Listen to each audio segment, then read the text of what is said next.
Morning, everybody. How is everybody doing today?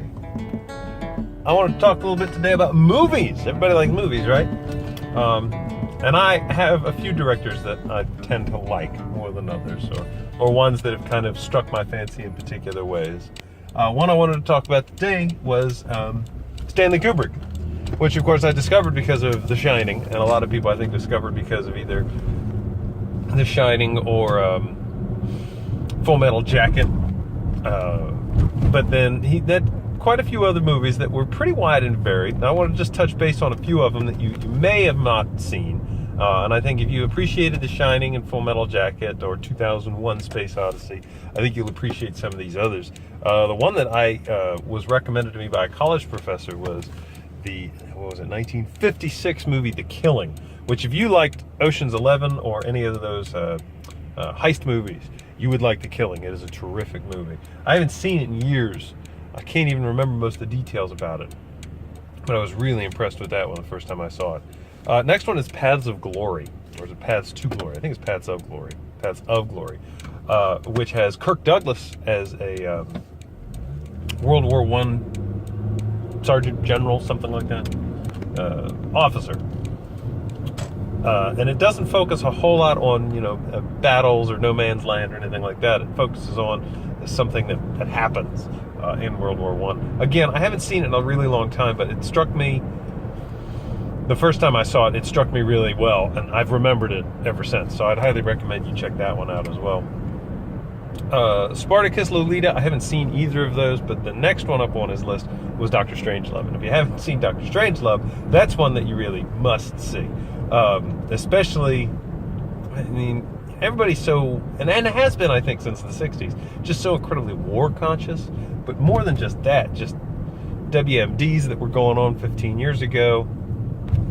If you're really, really concerned about, and you should be, national conflict, this movie puts not only a very entertaining spin on it, but caricaturizes the whole thing, makes you think about it in some very interesting ways. And then, of course, 68's 2001 Space Odyssey.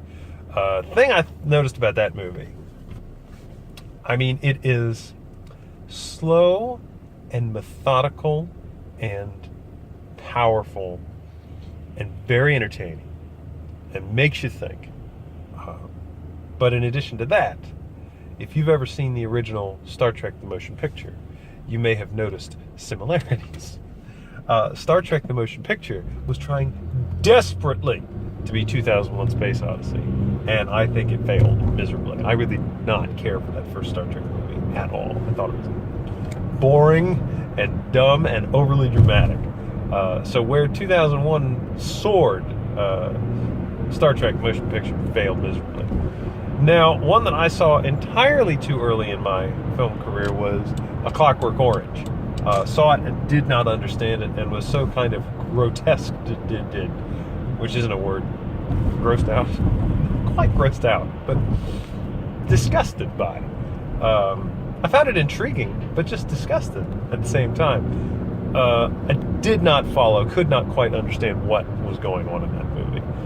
So don't see Clockwork Orange until you're, 40. I think if I were to watch it again, I probably still wouldn't quite get it. There's merit there, though, and I think if you read the book, I think you'll appreciate it a bit more.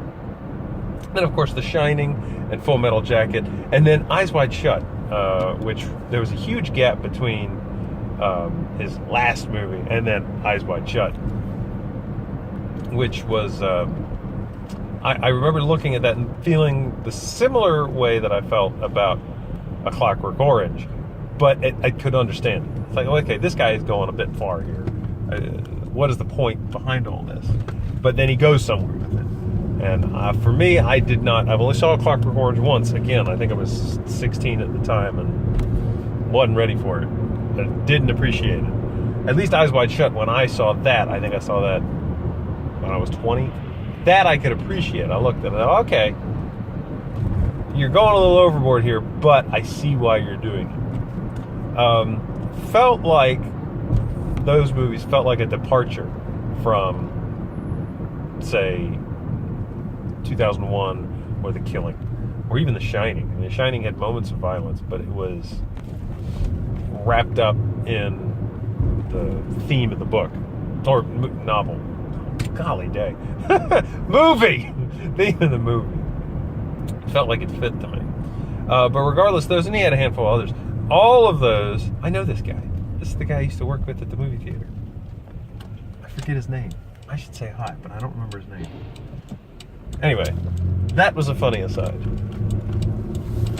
So that guy still lives in this neighborhood after 18 years. No. 14 years. 14 years. And I still see him, still recognize him. In fact, ran into one of my movie theater buds at MagFest this year. Hey, David. How you doing, David? It's cool seeing you at MagFest, man. Regardless, hey, you got a favorite Kubrick movie? One of the ones I mentioned, maybe the ones I passed up? You got a favorite director? I also really like Robert Zemeckis. You know, what do you think? Is there an underrated director or a movie from a very popular director, Spielberg perhaps, that is underrated? You know, what's your opinion there?